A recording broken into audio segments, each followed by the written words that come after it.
खुलुमबाय लोगोफोर, गिबियावनो नोंथांमोननिसिम आंनि गोसो गोरबोनिफ्राय गाहाम हामलायनायखौ बावहरग्रोबाय। दिनै आं नोंथांमोननि सिगाङाव दोंसे खन्थाइ आवरायनानै खोनासंहोनो आखायाव लादों।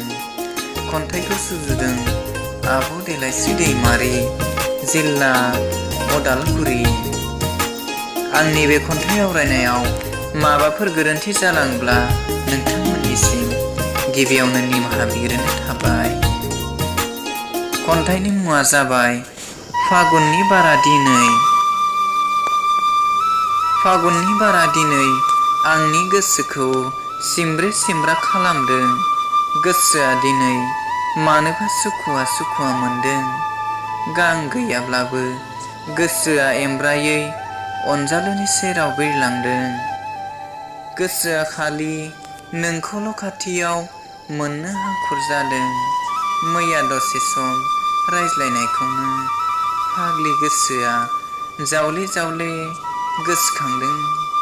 जेन'बा गोसोआव माबा मोनसे फोरमायबावनो आद्रा थानाय बायदि।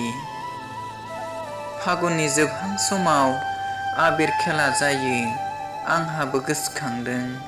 सिरि सिरि फाग्लि गोसोआ देग्लाय बैसागुआवनो नोंनि रैदुब आखाइजों आंनि लांदां खाफालाव गोजा गाबनि आबिर फुनजानो। नाथाय बहाथो गोरोबनो आंनि साननाय, बहाथो जाफुंनो आंनि नुनाय सिमां, नोंखि आंखौ देग्लाय बैसागुआव लांगोन?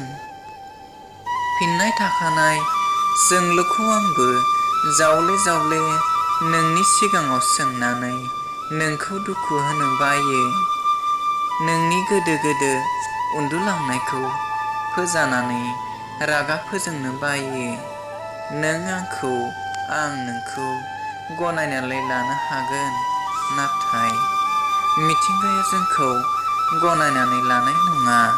जों सानैनि गोसो मोनसेयै गोरोबगोन, नाथाय सोरबा सासेनि बिखाया गावस्रालांगोन। फागुना दिनै आंनि गोसोखौ जावले जावले एदावफैदों।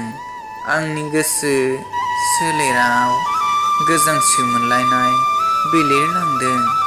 गोरबो मोननैनि गंसे दरजा खेंलाय फांलाय जादों। जौमोननि खुद्रिनाय बारानिफ्राय बारा जासिनदों। एसेनोसै, गोजोन्थों।